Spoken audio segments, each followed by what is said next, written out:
his account of his disappointment in love. Richard Steele. In my first description of the company in which I pass most of my time, it may be remembered that I mentioned a great affliction which my friend Sir Roger had met with in his youth, which was no less than a disappointment in love. It happened this evening that we fell into a very pleasant walk at a distance from his house as soon as we came into it. It is called the good old man looking round him with a smile, very hard that any part of my land should be settled upon on one who has used me so ill as the perverse widow did, and yet I am sure I could not see a spring of any bough of this whole work of grace, but I should reflect upon her and severity. She has certainly the finest hand of any woman in the world. You are to know this was the place wherein I used to pause upon her, and by that custom I can never come into it. But the same tender sentiments revive in my mind as if I had actually walked with that beautiful creature under these shades. I have been fool enough to carve her name on the bark of several of these trees. So unhappy is the condition of men in love to attempt the removing of their passion by the methods which serve only to imprint it deeper. She has certainly the finest hand of any woman in the world.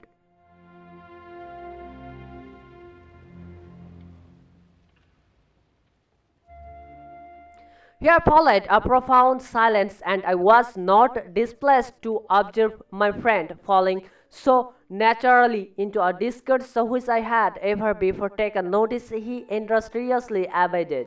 After a very long pause, he entered upon an account of this great circumstance in his life with an air which I thought raised my idea of him above what I had ever had before, and gave me the picture of that cheerful mind of his before it received that stroke which has ever since affected his words and action.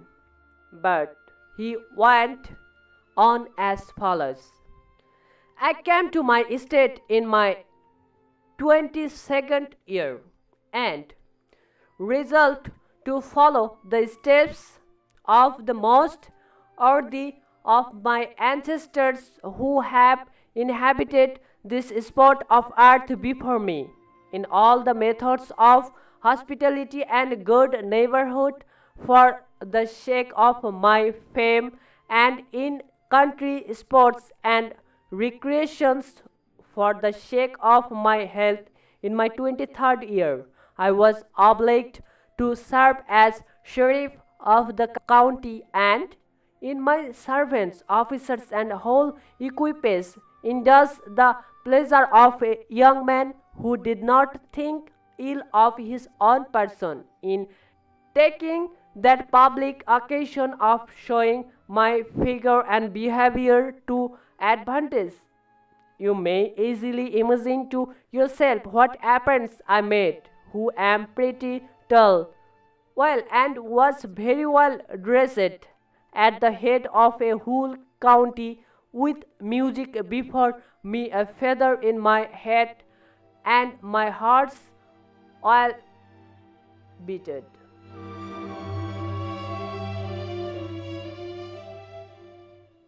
I can assure you I was not a little pleased with the kind looks and glance I had from all the balconies and windows as I rode to the hall where the assizes were held. But when I came there, a beautiful creature in a widow's habit sat in court to hear the event of a cause concerning her dower.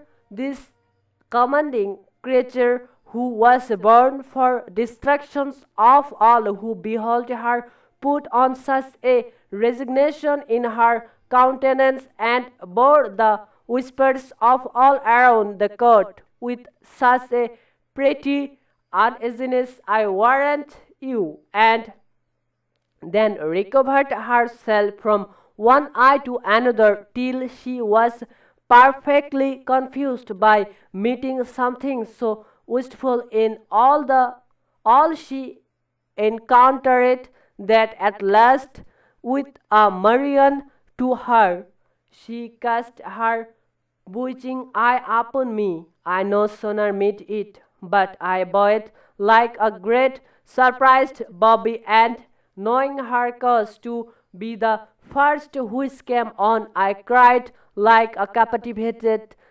calf as I was make way for the defendant's witnesses. This sudden partiality made all the county immediately see the sheriff also was become a slave to the fine widow.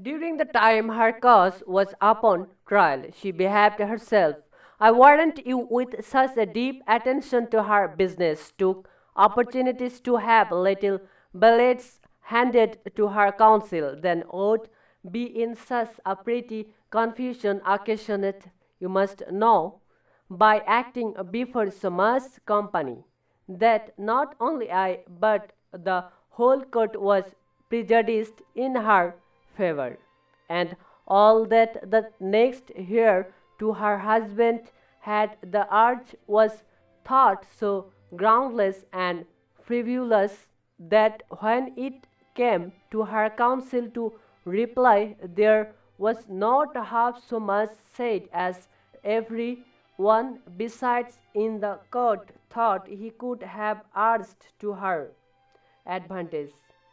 You must understand, sir, this perverse woman is one of those unaccountable creatures that secretly rejoice in the admiration of men, but indulge themselves in no further consequences. Hence, it is that she has ever had a train of admirers, and she removes from her slaves in town to those in the country according to the season of the year. She is a reading lady, and far gone in the pleasure of friendship. She is always accompanied by confidant who is witnesses to her daily protestations against our sex, and consequently a bar to her first step towards love upon the strength of her own maxims and declarations.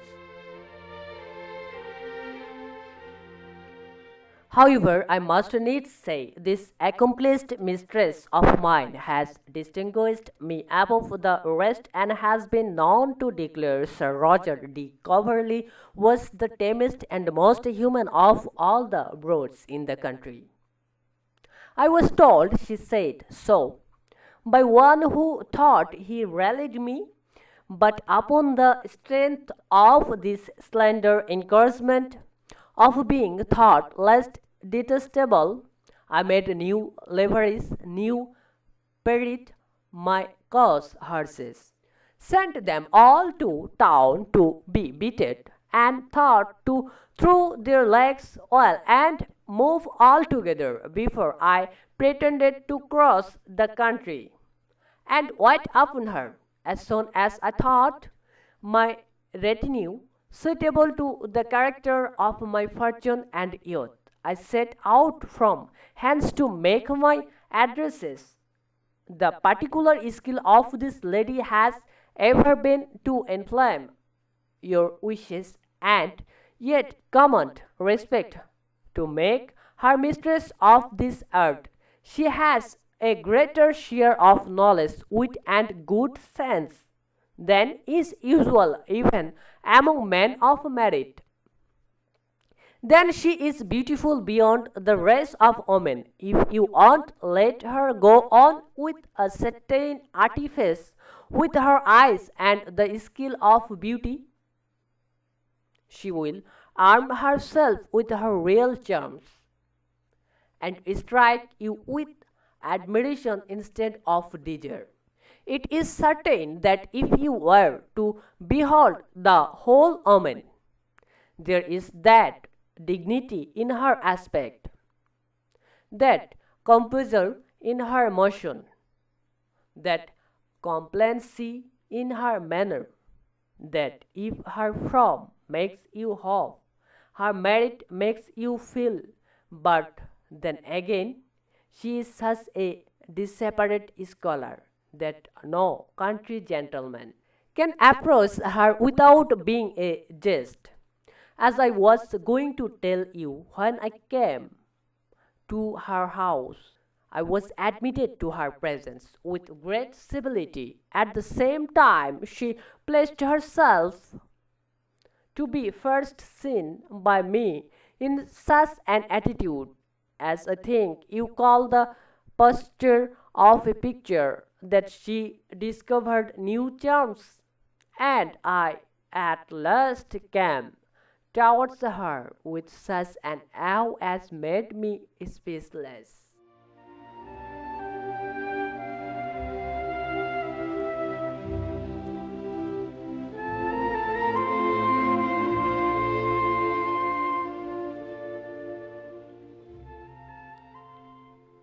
This she no sooner observed, but she made her advantage of it, and began a discourse to me concerning love and honor, as they both are followed by pretenders and the real votaries to them.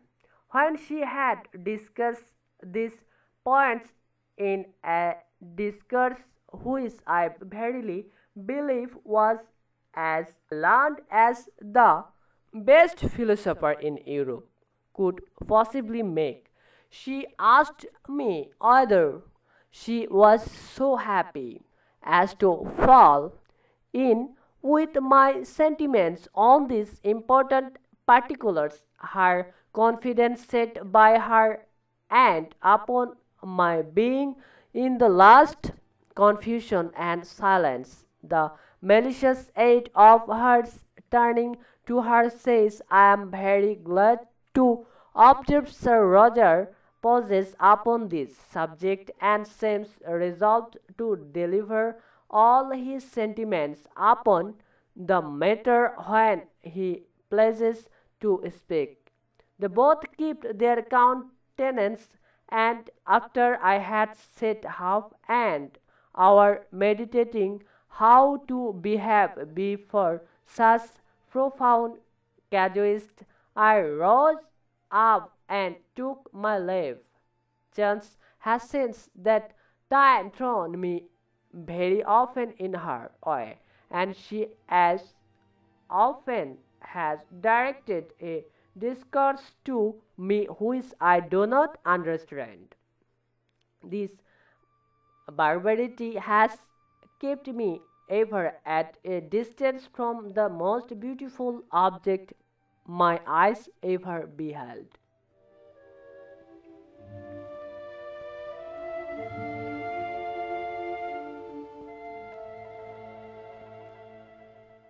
It is thus also she deals with all mankind, and you must make love to her as you would conquer the Sphinx by pushing her. But were she like other women, and that there were any talking to her, how constant must the pleasure of the man be who could converse with a creature? But after all, you may be sure her heart is fixed on some one or other, and yet I have been credibly informed. But who can believe half that is said? After she had done speaking to me, she put her hand to her bosom and adjusted her tucker Then she cast her eyes a little down upon my beholding her too earnestly. They say she sings excellently. Her voice in her ordinary speech has something in it inexpressibly sweet. You must know I denied with her at public table the day after I first saw her, and she helped me to some tansy in the eye of all the gentlemen in the country. She has certainly the finest hand of any woman in the world. I can assure you, sir, were you to behold her, you would be in the same condition, for as her speech is music, her form is angelic. But I find I grow irregular while I am talking of her. But indeed, it would be stupidity to be unconcerned at such perfection of the excellent creature. She is as inimitable to all women as she is inaccessible to all men. I found my friend began to rave and insensibly led him towards the house that we might be joined by some other company, and am convinced that the widow is the secret cause of all that inconsistency which appears in some parts of my friend's discourse, though he has so much command of herself as not directly to mention her. Yet, according to that of Martial, which on one knows not how to render in English, down-fast, hence locator, I shall end this paper with that whole epigram which represents with much humor my honest friend condition.